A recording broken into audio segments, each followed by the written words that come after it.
Bharat Ratna doctor BR Ambedkar స్థాపించిన Republican party of India రాజకీయ పార్టీకి ఆంధ్రప్రదేశ్ రాష్ట్ర అధ్యక్షులుగా నియమితులై కాకినాడ చేరుకున్న డాక్టర్ పిట్టా వరప్రసాద్ కు నగరానికి చెందిన ప్రముఖులు, అంబేద్కరీయులు, అభిమానులు ఘన స్వాగతం పలికారు. మహారాష్ట్ర ముంబై నగరం ఆర్పీఐ పార్టీ జాతీయ కార్యాలయంలో ఆంధ్రప్రదేశ్ రాష్ట్ర అధ్యక్షునిగా నియామకం పొంది కాకినాడ చేరుకున్నారు. స్థానిక ఇంద్రపాలెం లాకుల వద్ద గల డాక్టర్ బిఆర్ అంబేద్కర్ కాంస్య విగ్రహానికి పూలమాలలు వేసి నివాళులర్పించిన అనంతరం డాక్టర్ పిట్టా వరప్రసాద్ మాట్లాడుతూ, మహారాష్ట్ర తరువాత అంబేద్కరిజం ఆంధ్రాలోనూ, అతి ముఖ్యంగా ఉమ్మడి తూర్పుగోదావరి జిల్లాలో అంబేద్కర్ భావజాలం కలిగిన వ్యక్తులు అధికంగా ఉన్నారని తెలిపారు. పార్టీ అధిష్టానం తనపై నమ్మకం పెట్టుకుని రాష్ట్ర అధ్యక్ష బాధ్యత అప్పగించిన నేపథ్యంలో రానున్న 2029 నాటికి ఆంధ్రప్రదేశ్ రాష్ట్రంలో అన్ని గ్రామాల్లో ఆర్పీఐ పార్టీని బలోపేతం చేసి కనీసం రాష్ట్రం నుండి 5 ఎమ్మెల్యేలు అసెంబ్లీకి వెళ్లేలా కృషి చేస్తానని తెలిపారు. గతంలో ఈ పార్టీ నుండి 2 ఎమ్మెల్యేలుగా గెలిచి అణగారిన ప్రజల తరపున నిలవడం జరిగిందని గుర్తు చేశారు.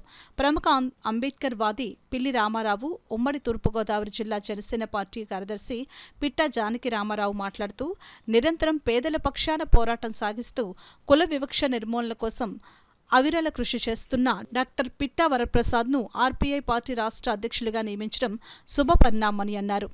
మరి రమణయ్య గారు కూడా ఇండిపెండెంట్గా గెలిచి మరి నాయకత్వం వహించి మరి అప్పట్లో మరి 23 గంటల్లో శాసనసభలో మాట్లాడిన వ్యక్తి ఎవరైనా ఉన్నారంటే అది మరి బివి రమణయ్య గారు మాట్లాడారు. అటువంటి వ్యక్తిగా అటువంటి పార్టీ మనకి ఇక్కడ ఈ అంబేద్కరిజం ఉన్నది. అందరూ కూడా ఈ పార్టీని బలోపేతం చేసి దీని ద్వారా మనం ఒక పార్టీ మనకు ఒక పార్టీ ఉన్నది. ఆ పార్టీని అనుకుని మనకు ఒక పార్టీ పెట్టుకుని దాని ద్వారా మన శాసనసభకి వెళ్ళి మన యొక్క వాయిస్ని వినిపించడానికి ఉపయోగపడుతుందని నేను భావిస్తున్నాను. అలాగే ఆ స్థాయికి వెళ్ళాలంటే వరప్రసాద్ గారు చాలా కష్టపడాలి.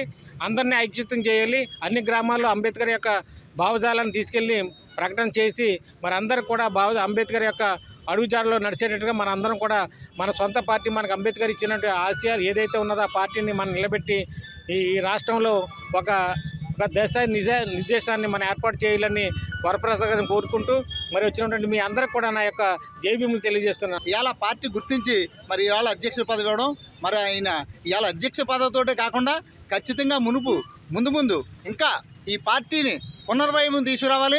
ఎందుకంటే డాక్టర్ బిఆర్ అంబేద్కర్ ఈ పార్టీలోనూ ఒక ఎంపీగా కూడా నెగ్గడం జరిగింది.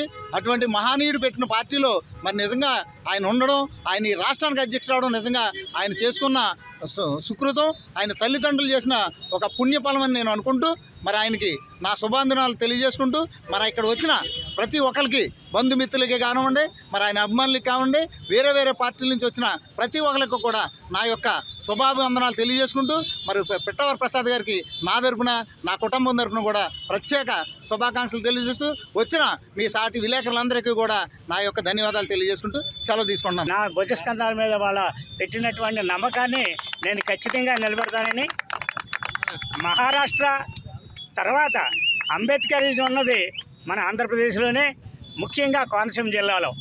గతంలో బివి రమణయ్య గారు అలాగే బొజ్జ అప్పలస్వామి గారు ఇక్కడి నుంచి ఎమ్మెల్యేగా గెలిచారు.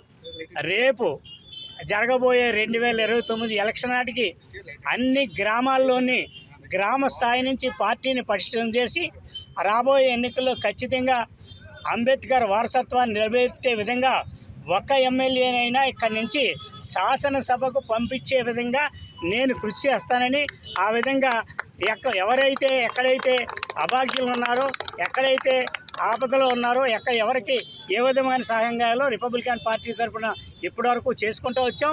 ఇంకా సేవను మరింత విస్తృతంగా చేసి ప్రజలందరికీ అందుబాటులో ఉంటూ అనుక్షణం పార్టీ ప్రతిష్టని పెంచడానికి సాయశక్తులు లేకుండా అంబేద్కర్ సాక్షిగా ఈరోజు ప్రమాణం చేస్తూ మీ అందరికీ తెలియజేస్తాను.